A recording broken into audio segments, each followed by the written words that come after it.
58 लोकसभा क्षेत्र श्रावस्ती से एक बहुत बड़ी खबर आ रही। वर्तमान सांसद राम शिरोमणि वर्मा ने मीडिया को बताया कि मैं बहुजन समाजवादी पार्टी से ऐतिहासिक जीत हासिल करके सांसद बना, परंतु सरकार मेरे विपक्ष की बनी। तब भी मैं कोरोना काल से लेकर आज तक अपने लोकसभा क्षेत्र वासियों जनता के बीच में रहा हूं और धरातल पर काम किया हूं। मैं जमीनी काम किया हूं और जनता के सुख दुख में हमेशा जनता के साथ रहा हूं। इसलिए जनता ने मुझे दिल से पसंद किया और दिल से पसंद करती है।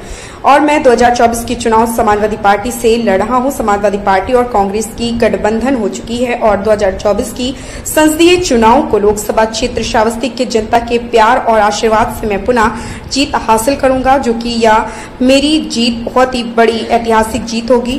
तो आइए हम आप लोगों को मिला रहे सांसद राम शिरोमणि वर्मा जी से और दिखा रहे सांसद राम शिरोमणि वर्मा जी से हुए बातचीत के कुछ अंश। इंडिया शान टाइम्स न्यूज की टीवी स्टेट संवाददाता उत्तर प्रदेश राजेंद्र प्रताप देवगिरी की खास रिपोर्ट। नमस्कार दोस्तों, आप देख रहे हैं इंडिया शान टाइम्स न्यूज। मैं राजेंद्र प्रताप देवगिरी, इंडिया शान टाइम्स न्यूज से स्टेट संवाददाता उत्तर प्रदेश। मैं आया हूँ वर्तमान सांसद जी के आवास पर, श्री राम शिरोमणि वर्मा जी के आवास पर। मैं कुछ चुनाव के संबंध में खास बातचीत करना चाहता हूँ। सांसद जी हमारे पास बैठे हुए हैं, तो मैं सांसद जी से जानना चाहूँगा, सांसद जी आपकी 2024 के चुनाव में नई रणनीति क्या है? सबसे पहले तो मैं आपको और आपके चैनल को बहुत बहुत बधाई देता हूँ कि आज ऐसे शुभ 2024 के चुनाव में आप समीक्षा करने आए हैं। तो जिस तरीके से 2024 का महापर्व चुनाव चल रहा है और चुनाव सारे लोग लड़ रहे हैं, लेकिन मैं सबसे पहले तो मैं अपनी पार्टी समाजवादी पार्टी की राष्ट्रीय अध्यक्ष माननीय श्री अखिलेश यादव जी को बहुत बहुत बधाई देता हूँ और समाजवादी पार्टी के जिला, विधानसभा, यूथ, सेक्टर, बूथ प्लस समर्थित लोगों का बहुत बहुत स्वागत करता हूँ। हम सांसद जी ये जानना चाहेंगे आपसे, आप वर्तमान सांसद हैं भी, तो ये भारतीय जनता पार्टी की राजनीति कैसी रही, ये इनका विकास किस तरीके से चला है आज तक? देखिए, उनके विकास के बारे में तो मैं कुछ नहीं जानता, मैं कुछ बताना चाहूँगा इस तरीके से जी, लेकिन जितना मैं इतना जरूर कहना चाहता हूँ आपके चैनल 2019 में जब श्रावस्ती लोकसभा की सम्मानित जनता ने मुझे अपना प्यार दुलार दिया और ये उम्मीद किया कि अगर सांसद जी को हमने सांसद बनाया है तो हमारे क्षेत्र में विकास ज़्यादा होगा।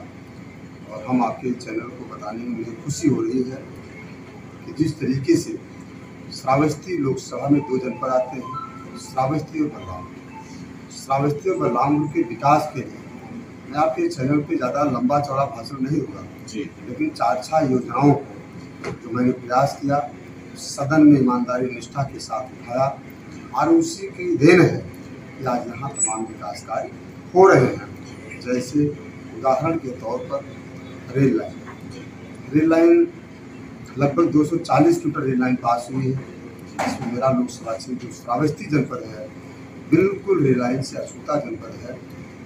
और मैंने सदन में कई बार उठाया, लगभग ये लाइन पास हो गई और जब पास हो गई तो सर्वे का काम भी चालू हो गया है।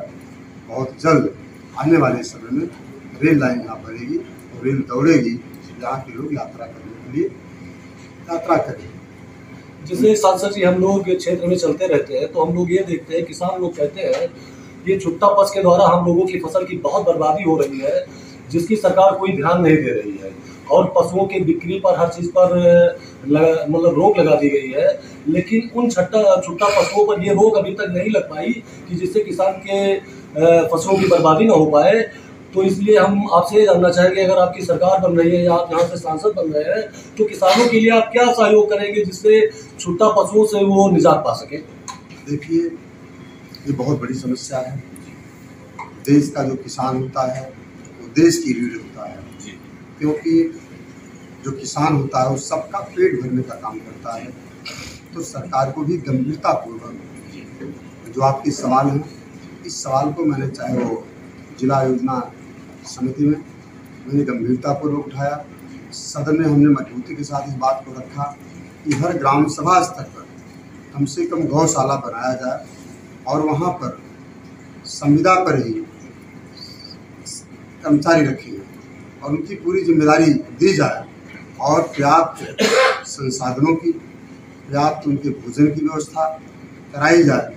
लेकिन तमाम ऐसी समस्याएं आ रही हैं कि गौशाला पे ही तमाम जानवर की जान चली जा रही है। उससे मुझे लगता है कि हमने जो प्रयास किया था यह ग्राम सभा स्तर पर, लेकिन जब हम लोगों की सरकार बनी, जहाँ छुट्टा जानवर और किसान देश का परेशान है, हम लोग जो अभी सवाल आपको बता रहे हैं, सबसे पहला जो माननीय हमारे नेता हैं, नेता का भी जो नेता की सोच है कि वो एक किसान पुत्र है, मौके पर किसान का दर्द वही जानता है जो किसान पुत्र, किसान हो, किसान का पुत्र हो। तो मैं आपको विश्वास दिलाता हूँ इस पर सबसे पहले जब हमारी सरकार बनेगी, मैं निवेदन करूँगा, मैं अपील करूँगा सदन के माध्यम से नेताजी से मिल करके कि किसानों की कोई भी समस्या हो, चाहे वो छुट्टा जानवर हो, चाहे उनको पर समय पर जैसे बिजली नहीं मिल रही है, उनकी सिंचाई नहीं हो पा रही है, तमाम जो मूलभूत सुविधाएं हमारे किसान भाइयों के लिए होती हैं, उस पर सरकार विशेष ध्यान नहीं दे रही है। जहाँ तक उनके मूल्य जो फसलें होती है उसका जो मूल्य होता है, समर्थन मूल्य, उस भी आज कई सालों से लगभग वैसे रह रहा है।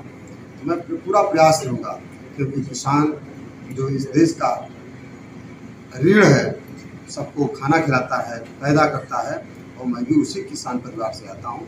इस नाते जो आपका सवाल है उस पर गंभीरतापूर्वक हम लोग सब जवाब देंगे। हम यहाँ पर उपस्थित कुछ लोगों से जानना चाहेंगे यहाँ की चुनावी रणनीति के बारे में, जिससे भैया आप अपना परिचय देंगे। चलिए दादा जी, आप अपना परिचय दें, क्या नाम है? शिव मंगल जी। तो आप लोग किसको वोट कर रहे हैं? साइकिल को। यहाँ से साइकिल को ही आप लोग वोट करेंगे। क्या नाम आपका पड़ेगा? नाम बाबू। आप लोग किसको वोट कर रहे हैं? साइकिल को। आपके नेता कौन है यहाँ के साइकिल से जो चुनाव लड़ रहे हैं? नाम शिरोमणि वर्मा जी। भैया आप बताएंगे? और किसको वोट कर रहे हैं? साइकिल को। तो यहाँ पर उपस्थित तमाम जनता से जानकारी मिल रही है कि यहाँ से वर्तमान सांसद राम शिरोमणि वर्मा जी ही जीत के भावी दावेदार बन रहे हैं और जनता से पता चल रहा है कि इनकी जीत निश्चित होगी। इंडिया सन टाइम्स टीवी न्यूज के लिए स्टेट संवाददाता उत्तर प्रदेश राजेंद्र प्रताप देवगिरी की काशी।